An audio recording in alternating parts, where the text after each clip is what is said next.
पण हे सगळं करायची काय गरज होती त्यांना? सिरियसली माझ्या ना आईच्या या आतेताईपणामुळे आपण जे काही 4 पावलं पुढे गेलो होतो ते आता मला 40 पावलं मागे आल्यासारखं वाटतंय.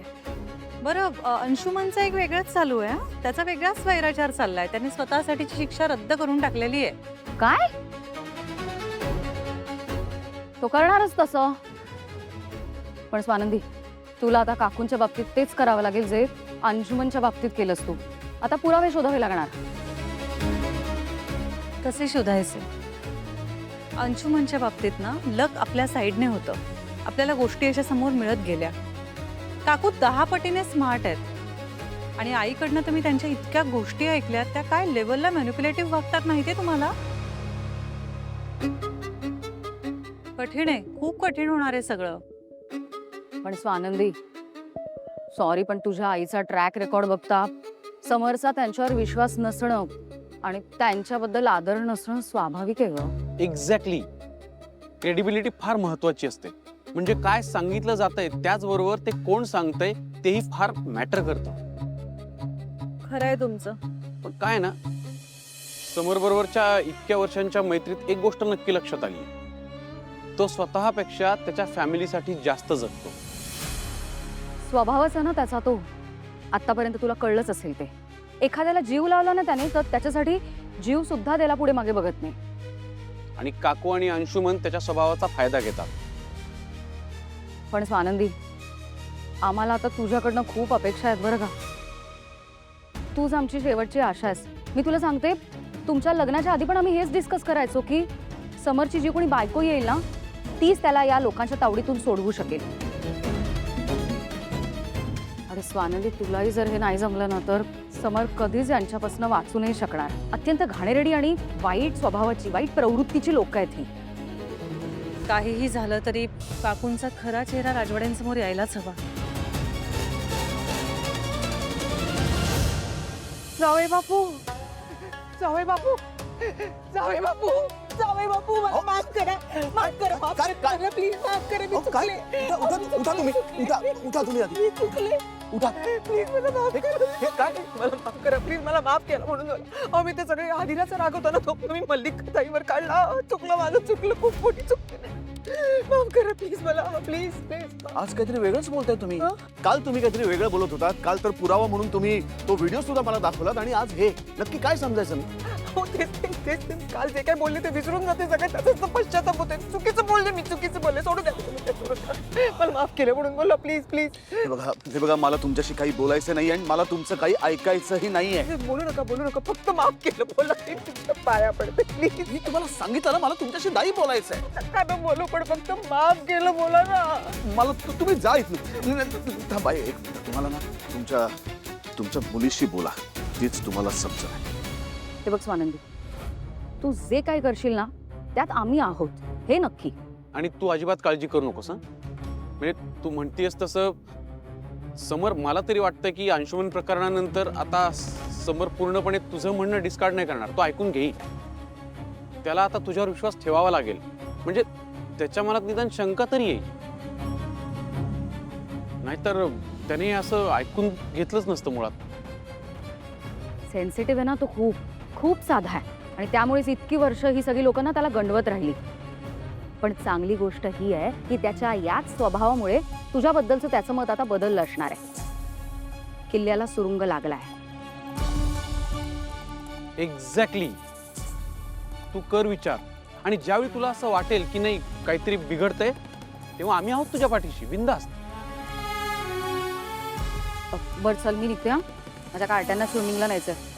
स्विमिंगचा क्लास आहे आज. माहिती माहिती आणि आहे. सावकाश जा, पाडू नकोस त्यांना. चल. बरं स्वानंदी वहिनी, मी पण आता समरला पिकअप करतो आणि ऑफिसला जातो. एक मिनिट त्यांचाच फोन येतोय. बघ. हॅलो, कुठे आहात तुम्ही? काय झालंय? असं का विचारताय तुम्ही? तुमची आई पुन्हा आपल्या घरी आली आहे. काय? हे बघा तुम्ही तातडीने इकडे निघून या. माझ्या एकट्याशाने काही हँडल होत नाही. हा मी आले लगेच. Hello hello. काय झालं? आई परत घरी पोहोचली आहे. आनंद दादा, तुम्ही येता माझ्या बरोबर? हो हो, चला चला. जावई बापू ऐका ना, मी काय केलं म्हणजे तुमचा माझ्यावर विश्वास बसेल? मी शपथ घेऊन सांगू, मी खरंच माझा तुमच्यावर याआधी विश्वास नव्हता आणि आताही नाही. सांगा ना कसा बसेल तुमच्यावरती विश्वास? तुम्ही माझ्या जागी असतात तरी तुम्ही हेच केलं असतं. तुम्ही आलात काकूंवरती, काल वाटेल तसे आरोप केलेत माझ्या, आणि आज ते सगळं बदलताय. अहो कसा विश्वास ठेवायचा तुमच्यावर? अहो, मी सांगते माझ्यावर विश्वास ठेवा प्लीज प्लीज. स्वानंदी, बरं झालं तू आली. स्वानंदी प्लीज जावई बापूंना सांग ना, मला माफ करायला. मी चुकले ग. तुला चुकलं प्लीज सांग ना त्यांना, मला माफ करायला सांग. मी परत शपथ घेऊन सांगते, मी परत इथे कधी येणार नाही. मी तुमच्याबद्दल कधी काही बोलणार नाही, तुमच्या घरी पाऊल सुद्धा ठेवणार नाही. प्लीज सांग ना यांना, सांग ना. ऐकता ना, आता काय म्हणायचं या गोष्टीला? काल त्यांचं एक स्टेटमेंट होतं, आज हे काहीतरी वेगळंच बोलतात. पूर्ण 180 अंशात बदलल्यात त्या. आई मुळात तू इथे का आली आहेस? काल झालं होतं ना आपलं बोलणं. काय चालवलंयस तू? माझ्याशी न बोलता तू असं का निघून आली आहेस इथे? पुरे करा स्वानंदी मॅडम, यांना समजत बसू नका. नाही, मला ना आता यांचा एक पॅटर्न लक्षात आलाय. या आज एक बोलतील, उद्या एक वेगळं बोलतील, परवा अजून एक काहीतरी वेगळं बोलतील. नाही, हेच करत राहणार या. त्यामुळे यांच्या कुठल्याही बोलण्यावरती माझा विश्वास कधीही नव्हता आणि यापुढेही असणार नाही. राजवाडे, मी काय म्हणते, नाही, तुम्ही काहीच बोलू नका, कारण मला आता काही ऐकायचं नाही.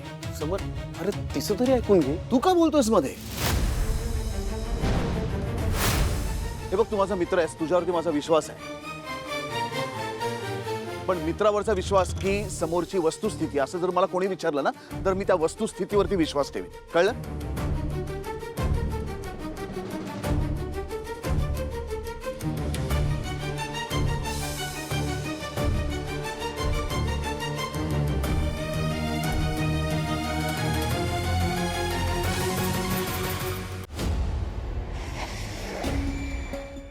मम्मा, मी तुलाच फोन करत होते. रोहित,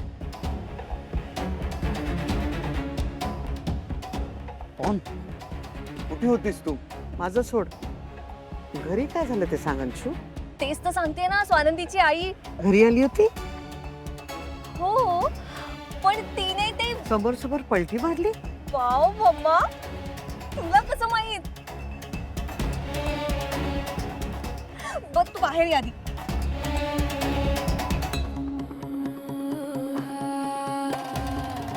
काय बोलली ते सांग. मम्मा, काल येऊन जे ती स्वतः काही बोलून गेलीये ना, ते तिने स्वतःच खोडून काढलं. याला म्हणतात माकडाच्या हाती शॅम्पेन. ही बाई स्वतःचा खड्डा नेहमी स्वतःच्या हातानेच खणत असते. मम्मा, हे सगळं तू केलंयस ना? तुझ्यामुळे केलंय ना हे सगळं तिने?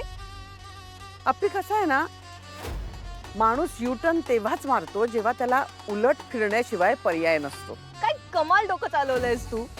तुला माहितीये का, दादा इतका चिडला होता ना तिच्यावर, विचारू नकोस. ती बाई माझ्याच घरात येऊन माझ्याबद्दल वाटेल ते बोलणार आणि मी फक्त गप्प बसून तिचं ऐकून घेणार असं वाटलं. इथून पुढे ती माझ्या नादी नाही लागली ना, तेच तिच्यासाठी बरं असेल. नाहीतर आपल्याकडे बरेच मार्ग आहेत लोकांची तोंड गप्प करण्यासाठी.